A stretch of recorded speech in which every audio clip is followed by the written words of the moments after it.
Hey guys, today I'm going to show you how to wind up a new bobbin for your embroidery machine, specifically using the PE550d Disney machine.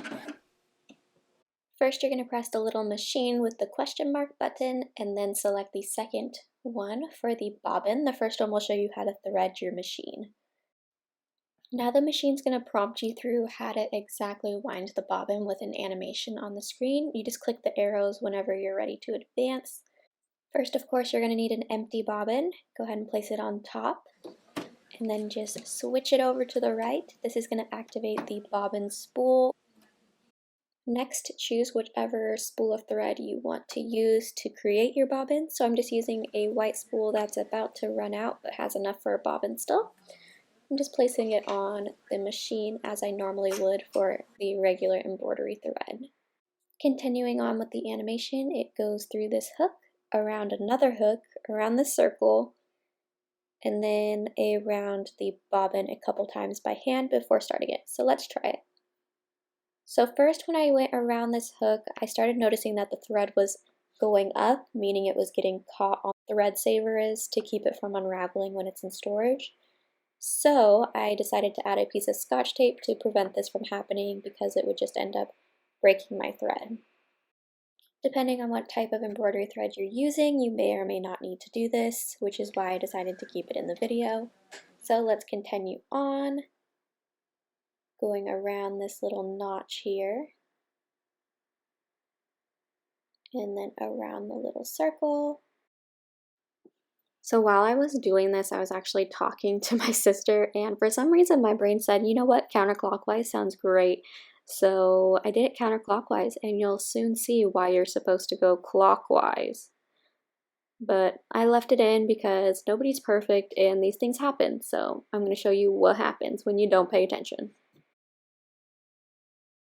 Once you're ready to start, go ahead and press that button and it will start winding up the bobbin automatically. Whenever your bobbin gets full, go ahead and press that button again to stop it. Cut off the thread from your spool.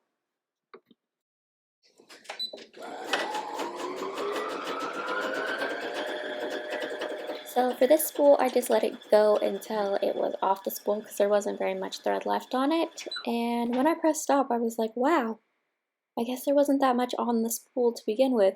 No. It was all stuck on the bottom of the little gray bit. And that's because I went the wrong way. So now I'm unwinding it and it was a struggle, but I didn't want to ruin my machine. So, you just gotta power through it. But here's all that thread just bundled up there, having a good time.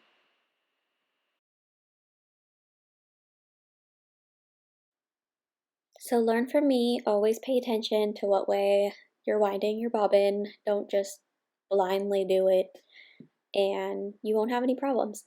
Since I had a little bit of PTSD from unwinding so much, I decided to stick the access through the top because that's what I do with my sewing machine, and I held it so that there was no way it could go underneath my machine again, and it worked fine.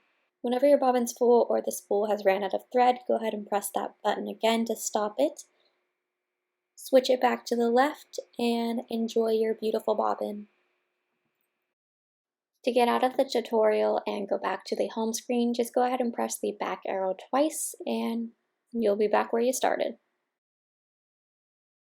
If you're wondering how this could be my first time ever winding a bobbin on my embroidery machine, it's because I bought this pack from Amazon by New Bro Thread that has 96 white and 48 black threaded bobbins. And I love this pack so much. It's so easy just to grab one and throw it in the embroidery machine because you go through threads so fast. It's relatively inexpensive. It's around $24 and you get coupons on them randomly on Amazon, so definitely just keep looking at the prices. They normally drop. And they're just great to use. They're the same size as the ones that I needed for my sewing machine, so once they're empty, I reuse them on my sewing machine by just winding them with colors that I need. And it's great. I never have to cut off thread from a bobbin to reuse it for another project, so I love it so much. So definitely recommend these. Alright guys, that's it for today's video. If you enjoyed it and found it helpful, go ahead and give this video a thumbs up. This was a requested video, so please comment down below if you have any requests regarding any crafts with embroidery, sewing, or anything. and I will try my best to get back to you with either an answer to your question or a tutorial like this one. Next up is a tutorial on appliques, so definitely look for that later this week. And yeah, go ahead and subscribe to my channel to see more content from me, and I'll see you guys in the next one. Bye!